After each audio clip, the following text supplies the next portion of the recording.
The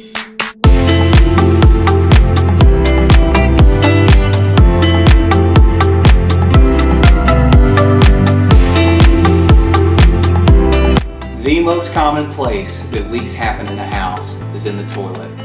So a lot of people won't know that it'll be a slow leak, and sometimes you can hear it whistling or making a noise like that, but these constantly leak, and this can run up your water bill and this can run up your usage. But there's a way to test that, and we're going to show you in the back of the bowl.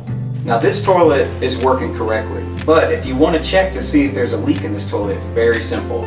So in the back of the bowl here, what you would do is you can either put some food coloring, or you can put a cola or some kind of dark liquid back in here, and you let it sit for about 20 minutes. And then what you would do